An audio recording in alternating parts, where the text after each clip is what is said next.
Good morning dear student. आज की online कक्षा में आपका स्वागत है। जैसा कि आप सबको पता है, लिंग पढ़ाया जा रहा है, जिसमें 2 पार्ट हो चुका है। यह तीसरा पार्ट है लिंग का और अंतिम पार्ट है। बहुत ही महत्वपूर्ण टॉपिक है जो वाक्य रूपांतरण दिया जाता है। उसमें प्रायः लिंग से संबंधित प्रश्न अवश्य रहते हैं, इसलिए इस विषय को बहुत ध्यान से समझने का प्रयास करना है आपको। तो कुछ कठिन शब्द जो बोर्ड पर लिखे गए हैं और भी कुछ कठिन शब्द हैं जिनको आपको समझना आवश्यक है और समझने के साथ साथ आपको याद भी करना है। देखिए, यहाँ लिखा है नेता शब्द। नेता शब्द का स्त्रीलिंग पूछता है क्या होगा, तो नेता का जो शुद्ध शब्द है वह नेत्री होता है। ना जानकारी के अभाव में बच्चे गलत शब्द लिख देते हैं। कोई लिख देता है नेताइन, कोई कुछ कह देता है, कोई कुछ लिख देता है, तो वह सब व्याकरण की दृष्टि से सही नहीं है। सही आपको क्या लिखना है? नेत्री। यह ध्यान रखना है, नेत्री सही शब्द है और शुद्ध शब्द है। नेता का स्त्रीलिंग नेत्री। अब इसके बाद में भर्ता का भर्त्री। अगला है रचयिता। रचयिता का स्त्रीलिंग क्या होगा? रचयित्री होगा। रचयिता का रचयित्री। आगे है प्रबंधकर्ता। प्रबंधकर्ता का प्रबंधकर्त्री। प्रबंधकर्त्री। फिर आगे सम्राट का साम्राज्ञी। अगर कहीं सम्राट शब्द दिया हुआ है, पूछता है उसका स्त्रीलिंग बताइए, तो क्या होगा? साम्राज्ञी। यह आपको याद करना है, इसलिए इसको बताया जा रहा है। फिर आगे दिया हुआ है विद्वान शब्द। एक किसी पुरुष के साथ प्रयोग किया जाने वाला शब्द है कि वह विद्वान है। लेकिन यदि कहा गया कि विद्वान शब्द का स्त्रीलिंग बताइए, तो क्या लिखेंगे आप? प्रायः पूछा जाता है, उसका सही शब्द है विदुषी। फिर है बहनोई शब्द का बहन। साधु शब्द का साध्वी। क्या लिखेंगे? साध्वी। जो स्त्री, महिला अविवाहित रूप से साधु वेश में होती हैं, उनको साध्वी कहा जाता है, साध्वी। आगे साला का सलहज। कवि का कवयित्री होता है। तो सभी लोग जानते हैं, लेकिन सबसे महत्वपूर्ण विषय यह है कि सही रूप से कवयित्री लिख नहीं पाते, अशुद्ध लिखते हैं। इसलिए का यहाँ देखिए कवि, वा पर मात्रा लगा है छोटी का कवि शब्द में, लेकिन कवित्री लिखते समय का और वा पर कोई मात्रा नहीं रहता। इसका आपको सदैव ध्यान रखना है। कवयित्री शब्द है। दूसरा है वीर। यदि किसी महिला की वीरता का वर्णन करना है तो क्या लिखा जाता है? वीरांगना उसको कहा जाता है। जैसे रानी लक्ष्मीबाई वीर नहीं वीरांगना थी, वहां वीरांगना शब्द का प्रयोग उचित है, इसलिए वीर शब्द का स्त्रीलिंग वीरांगना है।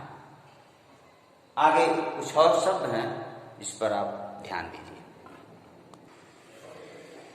देखिए, आपके सामने कुछ शब्द दिए गए हैं, ध्यान दीजिएगा। ये जो शब्द हैं, यह शब्द सदैव पुल्लिंग रहते हैं। जैसे बिच्छू, मच्छर, खटमल, खरगोश, चीता, गरुड़, कछुआ, बाज, गैंडा, पशु, पक्षी, यह शब्द सदैव पुल्लिंग में होते हैं। अब इनको स्त्रीलिंग में यदि परिवर्तित करना है तो किस प्रकार उन्हें परिवर्तित किया जाएगा, आइए देखते हैं। यदि इन्हें बिच्छू है कहा जाए, इसका स्त्रीलिंग बताइए, तो क्या होगा? तो यह सदैव पुल्लिंग है, लेकिन यदि इनका स्त्रीलिंग बनाया जाएगा तो यहाँ मादा शब्द जुड़ जाएगा। मादा, जितने शब्द हैं सबके पहले बाज है तो यहाँ मादा हो जाएगा। मादा, ठीक, इस तरह से जितने भी शब्द हैं वहां क्या जुड़ता है? मादा। जैसे मक्खी है, एक शब्द मक्खी, तो वहां नर मक्खी, मादा मक्खी। उसी तरह से बिच्छू, नर बिच्छू, मादा। यदि पुल्लिंग बनाना है तो नर, इसमें भी लगाना पड़ेगा, और स्त्रीलिंग बनाते समय क्या लगाएंगे? मादा। मच्छर उसी तरह से है, मादा मच्छर, नर मच्छर। खरगोश, चीता, गरुड़, कछुआ, यह सब ही शब्द प्रायः क्या हमेशा पुल्लिंग होते हैं, लेकिन स्त्रीलिंग बनाते समय उसमें मादा जोड़ा जाता है। कुछ शब्द प्रायः स्त्रीलिंग में होते हैं। आइए देख लेते हैं अभी कौन कौन से शब्द हैं। देखिए, ये जो शब्द हैं यह सदा स्त्रीलिंग में होते हैं। मक्खी का कहीं प्रयोग कर रहे हैं वाक्य में, से मक्खी लिख देते हैं तो स्त्रीलिंग होगा। लेकिन यदि बनाना है इनको